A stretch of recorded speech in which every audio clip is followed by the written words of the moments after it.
में किसका सपना नहीं होता कि उसका घर एक महल सा हो या फिर एक बंगला बने न्यारा, ऐसे कहावतें तो आपने सुनी होगी।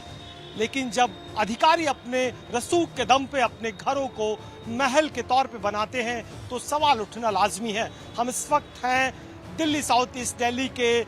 जलविहार इलाके में, जलविहार टर्मिनल के ठीक सामने आपको एक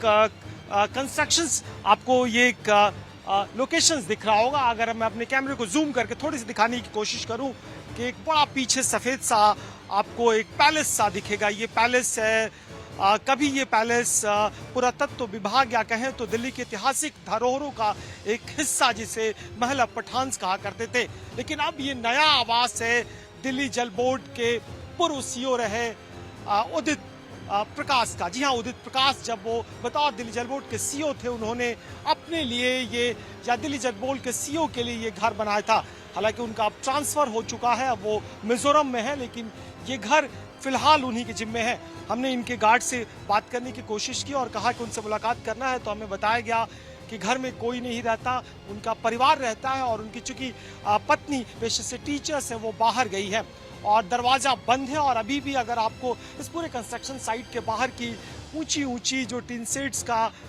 दीवारें दिखेगी और एक तरह से ये बैरिकेड दिखाएगा, ये बताने की कोशिश करेगा कि आखिर इसके अंदर क्या है। पूरी कहानी हम आपको बताएंगे और बताएंगे कि कैसे नियमों को ताक पे रख के दिल्ली जल बोर्ड के सीईओ ने अपने लिए एक बड़ा सा महल बनवाया। हालांकि सरकारें कह सकती हैं, अधिकारी कह सकते हैं कि उनका निजी आवास नहीं बल्कि बतौर अधिकारी के तौर पर उनके द्वारा बनाया गया घर है। लेकिन क्या नियमों की अनदेखी करके या तमाम नियमों को ताक पे रखे और दिल्ली की जो ऐतिहासिक धरोहर है उसको नस्ते नाबूद करके क्या ऐसा घर बनाया जा सकता है? हम कोशिश करेंगे बाउंड्री वॉल के पीछे से आपको दिखाने की, और वहां से एक कोशिश होगी कि घर के भीतर का हिस्सा दिखाएं और फिर आपको हम पूरी कहानी बताएंगे।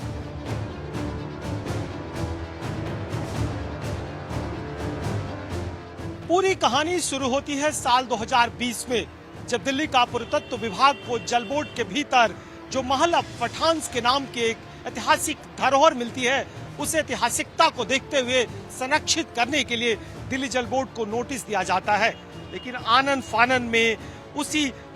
2 महीने के बाद, कम से कम 19 जनवरी 2021 को इस नोटिस के बाद मई 2022 में जो उस वक्त के दिल्ली जल बोर्ड के सीईओ हैं और उदित प्रकाश, वो अपने लिए एक अच्छा सा आशियाना बनाने के लिए इस पूरे ऐतिहासिक धरोहर को तोड़ते हैं। और ये जो मेरे कैमरे सहयोगी आपको दिखा रहे हैं, इस पूरे महल को या कहें तो पूरे कैंपस में जो आलिशान जो बंगला बनता है, वो उनको बंगला निर्धारित कर दिया जाता। हालांकि बीते साल उनका ट्रांसफर हो गया और ट्रांसफर होने के बाद बावजूद जब उनको नोटिस दिया गया घर खाली करने को, लेकिन फैमिली के ग्राउंड पे वो घर अभी भी उन्होंने होल्ड कर रखा है। हालांकि खुद जो दिल्ली का पुरातत्व विभाग है, वो 9 जनवरी को जब 2023 में सर्वे करने आता है तो देखता है कि यहाँ पे एक आलिशान मकान बना हुआ है और वो आलिशान मकान जो महल ऑफ पठान्स है, उसको तोड़ के बनाया गया हुआ। और इसके तोड़ने के क्रम में इसके बाद उन्हें नोटिस दिया जाता है और 15 दिन के भीतर नोटिस का जवाब देने को कहा गया है कि आखिर आपने किन सर्कमस्टांसेस में इस महल को, ऐतिहासिक धरोहर को तोड़ा और उसे अपना एक निजी तौर पे या कहे कि अधिकारी के आवास के तौर पे उसका निर्माण करा। मोटे तौर पे अगर बतौर 5 क्वार्टर के वो कैटेगरी में आते हैं, बतौर सीईओ दिल्ली जल बोर्ड के जो अधिकारियों की कैटेगरी है, और वहाँ पे उनको अगर जो दिल्ली में डीडीए के जो फॉर्मेट है, उस फॉर्मेट के मुताबिक अगर आपको